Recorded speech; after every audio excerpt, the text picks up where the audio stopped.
everybody? It's your boy Cutthroat, and Sarai. this is the Art Bando, the Art Bando, and we have a special guest, and his name is Uzi, man. Fully loaded Uzi. shout out Fully Loaded Uzi. So I ain't gonna lie, I'm gonna just get straight into it because that's how I do interviews.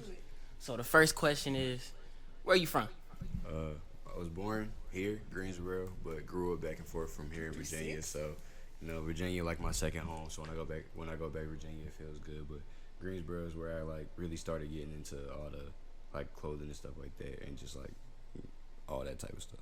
Where? So you said Greensboro. Around what age were you like getting into the clothing and all that stuff? I always liked it as a kid, but like growing up, we didn't have a lot of bread like that. Like whether my mom was studying abroad in London or just stuff like that. So it was like a lot of hand-me-downs and a lot of stuff like that with my older cousins and all that, my uncle. So it was like I always wanted to do it when I was younger. I just didn't have the funds to do it. So it was like seeing stuff where it's like I remember when the KDs came out and everybody was wearing them with the cargos and the LeBrons and I all remember that.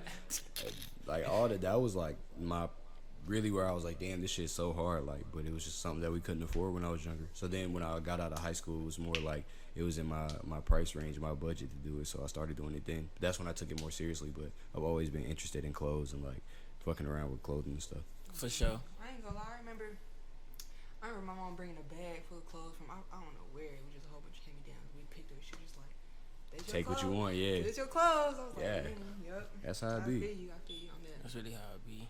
So around what time did you start your brand?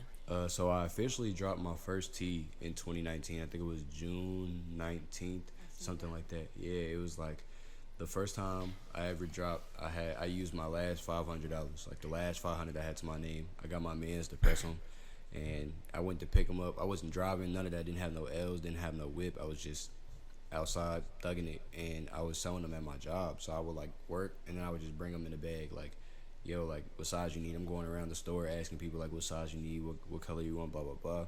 Feel me? And I was making a little bit of money, and as soon as I made that 500 back, I just did it again, and That's how you do it. you know what I'm saying. And That's that business. then after that, it was like I got my first photo shoot, and my man's shout out my boy Dom. You know what I'm saying? He definitely did a great job with my first shoot, and it was just like after that, it was just like so fire because it was like, yo, this is something that I just wrote down on paper, and it came to life from there. So 2019 was a big point in my life, especially like with the clothing, because it was just like I saw my thoughts get transferred from my head and some paper to people actually wearing it and seeking out for me to buy it. It's not like I'm chasing people down to buy it. They trying to find me to get their own piece. So it's just like that was like the big turning point where I was like, okay, I could really do this for. So do you feel like you had like a struggle in the beginning, or it was just automatically like people was like, oh, I'm fucking with this? I think it was a struggle just because I didn't personally like the design myself. Okay.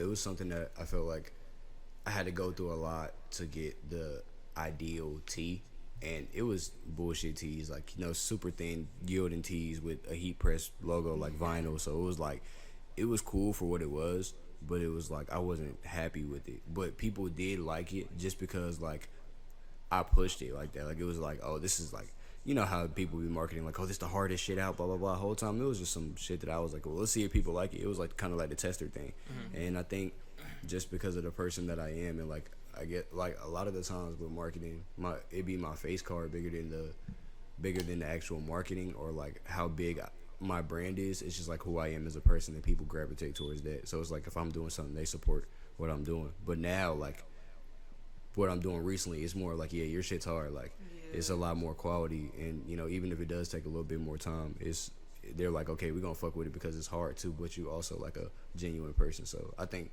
back then definitely more just like on some like like on some inner circle support shit, but now it's just bigger, like everywhere. Yeah.